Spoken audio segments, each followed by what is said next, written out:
jednou takhle v Arizóně vyšel jsem si do města. Měl jsem u sebe koblihu a asi korun 200. A najednou za mnou kráčí nějaký chlapík podivný. Nakopnul mě do prdele, řval jsem jako šílený. Nezabíjej mě, jsem paněc, tohle jednání je na nic. Ještě jsem si nestihl zašukat s děvkou v bordelu nebo jenom tak. Nezabíjej mě, jsem paněc, ty jsi psychopat, seš na nic. Chtěš na lidi močůvku svou, anebo je mlátíš lopatou.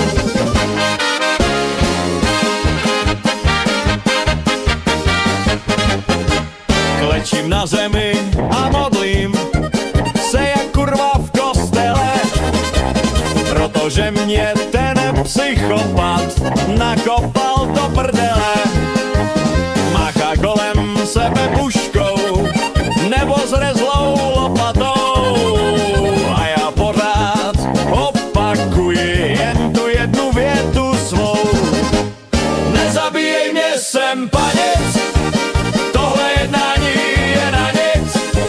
Ještě jsem si nestihl zašukat s děvkou v bordelu nebo jenom tak.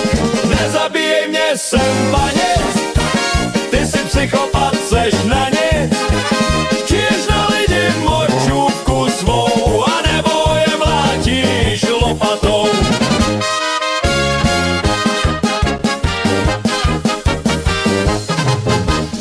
Najednou jsem u něj spatřil, hele kurva do piče, že má na svém samopale kočku místo tlumiče.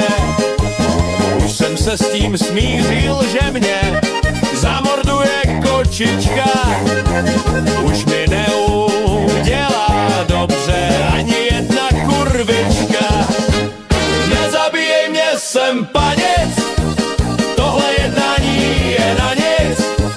Ještě jsem si nestihl zašukat s děvkou v bordelu nebo jenom tak. Nezabíjej mě, jsem paněc, ty jsi psychopat, seš na nic. Chtěš na lidi močůvku svou, anebo je mlátíš lopatou.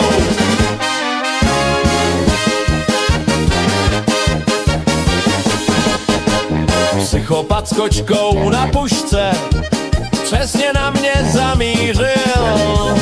Kočička se rozprsknula a já se z toho poblil.